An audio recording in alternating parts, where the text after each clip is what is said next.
ये लोग बताओ क्या है।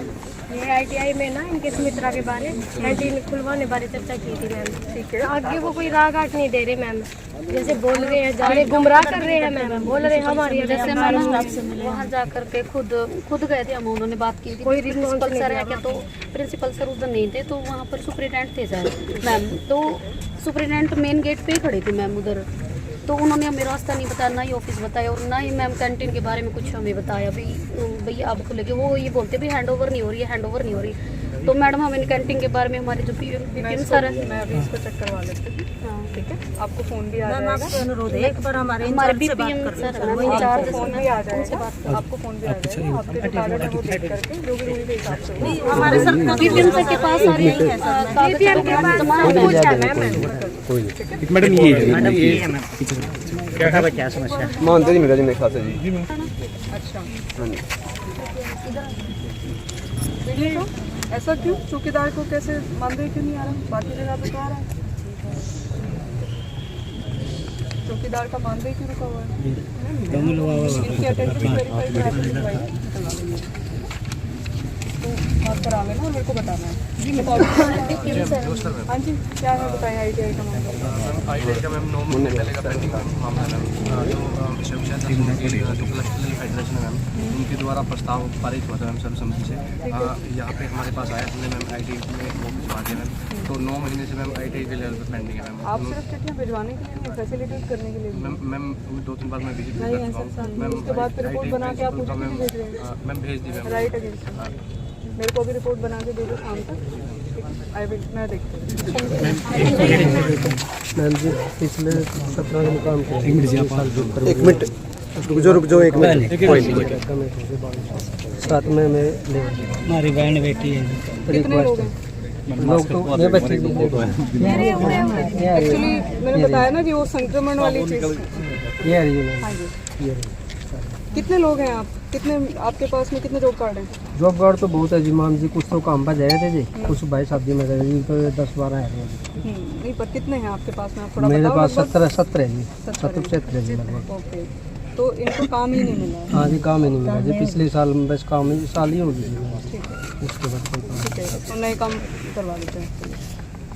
सारे विभागों से काम नहीं आ रहे, अभी सिर्फ इरिगेशन से ही कुछ काम आए हुए हैं। इरिगेशन में भी कोई काम बट आपको नहीं मिला। तो चर्चर पर आ रहे हैं जिस गांव में, और इसका एक बार भी नहीं आ रहा। ओके, ठीक है, बताओ क्या है? जी मेरे मीटर, मेरी दुकान में मीटर जबरदस्ती लुआया जी, प्रॉपर्टी ID बदलवा के जी। अभी सेक्रेटरी MC के पास ही चल रहे हैं। हाँ जी, अभी आपके MC में ही चल रहे हैं। चलो चलो आप नगर पालिका जाऊँ जी, बिल्कुल नहीं जी वो बंदा। बताओ कैसे क्या रखा हुआ है? कितने आपके पास में? खुद सरपंच और बाकी सारे प्रतिनिधि? क्यों भाई? चेयरमैन प्रतिनिधि। क्यों भाई? किसने अलाउ किया हुआ है आपको? किससे परमिशन लेकर के आप लोग अपने प्रतिनिधि आते हैं और मेन नहीं आते?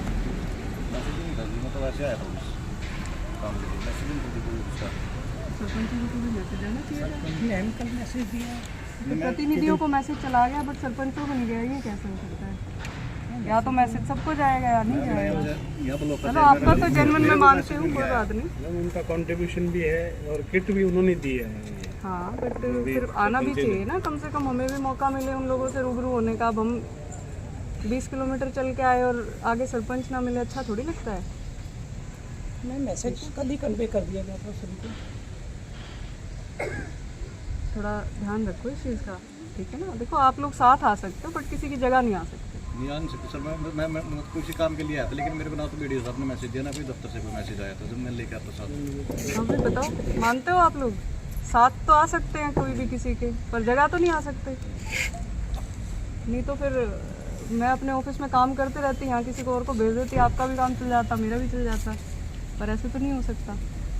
आगे थोड़ा ध्यान रखेंगे, ठीक है? पहली बार ही मिल रहे हैं हम लोग, बट आगे के लिए हम इस चीज़ का ध्यान रखेंगे, कभी भी एक दूसरे को रिप्लेस नहीं करेंगे। साथ आइए, आप लोगों का स्वागत होगा, उतनी रिस्पेक्ट मिलेगी जितनी आपको अभी मिलती है, ठीक है?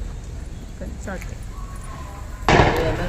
होने लग गया तो टीबी के फुल क्वेश्चन है प्रोग्राम पे। 1-2 पेशेंट से बात कर लें। आप इधर आओ एक बार, आप आओ, आपको कह रहा हूँ कोई भी 1-2 पेशेंट से मेरे को बात करनी है कि आपका रजिस्ट्रेशन वगैरह हो गया है क्या?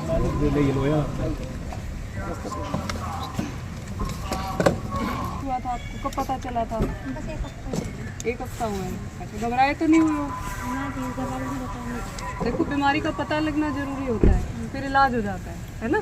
घबराना नहीं है, ठीक हो जाती है ये बीमारी। 6 से 9 महीने की जो दवाई डॉक्टर साहब देंगे, टच में रहना है इनसे। कोई भी दिक्कत आती है दवाई लेते हुए तो घबराना नहीं है, दवाई छोड़नी नहीं है, ठीक है? ये तो सारी चीज़ समझा दी होंगी डॉक्टर साहब ने? ठीक है। एक हफ्ता हुआ है, कोई दवाई शुरू करी है आपने? हाँ जी, शुरू कर दी है? बहुत बढ़िया। आपका रजिस्ट्रेशन हो गया है जो पोर्टल इन्होंने बताया था उस पर? हाँ जी। कर दिया है जी पोर्टल वगैरह? हाँ जी। उसके पोर्टल पे इनका आईडी वाईडी बन गया पूरा? ठीक है। तो इन्होंने और क्या क्या बताया आपको? हाँ जी, खाने पीने के लिए बताया, मतलब सारी चीज़ वगैरह खानी है। तो अभी नहीं खा रहे थे सारी चीज़? पहले से तो नहीं खाई थी, तो जिस दिन से डॉक्टर ने सलाह दी उस दिन से सारी चीज़ खा रही हूँ। गुड। हाँ जी, मतलब मास्क लगा के रखना चाहिए, दवाई टाइम पे लेनी। मास्क ना ऊपर तक रखना होता है सिर्फ, है ना? ताकि घर में जो बच्चे हैं, बुजुर्ग हैं, वो लोग भी सही रहें, ठीक है? तो आप लोग कैसे कर रहे हो? जैसे पेशेंट हैं तो उनके सारे बाकी फैमिली मेम्बर्स को भी स्क्रीन कर रहे हैं? तो ऐसा कुछ है कि कोई एक पर्टिकुलर पेशेंट के बाद में उनके संबंधित लोगों को भी डायग्नोज हुआ हो? मैम पॉसिबिलिटी रहती है, पॉसिबिलिटी तो ऑब्वियसली है, बट हमारे पास क्या केसेस भी आए हैं ऐसे? मैम दवाई ले रहे हो या नहीं ले रहे हो, बस इतना वो टोका टाकी रखनी है थोड़ी सी, ठीक है? इसमें बीच में दवाई छोड़ना बड़ा सही नहीं रहेगा, ये डॉक्टर साहब बता देंगे। ध्यान रखना है, ठीक है? चलो, बहुत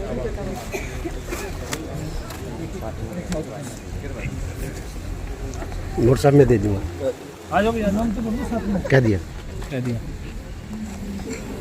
आगे कर लेते तो आगे। क्वेरी है मैडम जी, छोटा बच्चा है, दूध पिला सकते हैं? हाँ बिल्कुल पिला सकते हैं, दूध पिलाना है, अपने मुंह पे मास्क रखना है। मास्क रखना है, हैंड सैनिटाइज करने हैं, खांसी सियाए तो साइड में। संक्रमण किसी भी बीमारी का आपस में टच से किसी भी तरह से फैल सकता है, उसके वेरियस रीजंस हो सकते हैं, मगर अगर कोई बीमारी हो जाए तो आज के दिन साइंस की इतनी एडवांसमेंट है कि हम किसी भी बीमारी को कर्ब कर सकते हैं। सिर्फ उस चीज़ से भागने की बजाय उस चीज़ को फेस किया जाना बहुत ज़्यादा इम्पॉर्टेंट होता है। तो मेरा आप सब लोगों को और आप लोगों के माध्यम से पब्लिक को यही मैसेज है कि अगर किसी भी इस तरह की समस्या से आप जूझ रहे हैं तो अपने निकटतम स्वास्थ्य केंद्र पर जाकर अपनी जांच कराएं और अपने आप को इस सेवा का भागीदार बनाएं ताकि आप लोगों का पूर्णतः इलाज हो सके और आप समाज में स्वस्थ तरीके से स्वस्थ नागरिक की तरफ भी कंट्रीब्यूशन ग्राम पंचायत का भी एक अहम पहल है ये कि उनके माध्यम से खुराक जो रोगी उन तक पहुँचाई। मुझे इस चीज़ का बहुत गर्व है कि हमारे जितने भी चुने हुए प्रतिनिधि हैं वो लोग आगे आ रहे हैं, लोगों को वो लोग अडॉप्ट कर रहे हैं, जिसके माध्यम से लोगों को अच्छा एक किट दी जा रही है जिसमें उन लोगों को इस चीज़ की जानकारी दी जा रही है कि उनको क्या खाना चाहिए और किस तरीके से खान पान से और प्रॉपर रेस्ट से वो लोग इम्प्रूव कर सकते हैं। तो मैं आप लोगों के माध्यम से सभी चुने हुए प्रतिनिधियों का धन्यवाद करती हूँ। काफ़ी गंभीर रूप ले चुकी है बीमारी। 21 एज का पेशेंट कलाई के गाँव बात्ता में भी है कि युवावस्था में भी इसका प्रभाव यहाँ देखने को मिल रहा है, तो इसका प्रसार रुके और स्वस्थ जीवन जिए हर कोई। संक्रमण किसी भी एज से बाधित नहीं होता, किसी भी एज का व्यक्ति संक्रमित हो सकता है किसी भी बीमारी से, तो हमें इसको टैबू नहीं बनाना है, इसीलिए हम इन मुद्दों पे इतनी गहन चर्चाएं कर रहे हैं। और रही बात 21 वर्षीय पुरुष है या किसी भी वृद्ध अवस्था में भी अगर कोई व्यक्ति इस तरह की संक्रमण से आता है तो उसको टैबू नहीं बनाना है, उसको प्रेरित करना है कि वो अपने आप को स्वस्थ करके 6 महीने से 9 महीने का जो भी इलाज होता है बीच में वो दवाई ना छोड़े, इस तरह की जानकारी एक दूसरे से रखें। और प्रॉपर अगर हम लोग अपने हाइजीन का ध्यान रखते हैं, मास्क पहनते हैं, तो इस तरह का संक्रमण परिवार में और समाज में रुक सकता है। मंडल को SDM भी दिलवा दीजिए मैडम जी। पूरी कोशिश है जी। आप लोग भी रखें।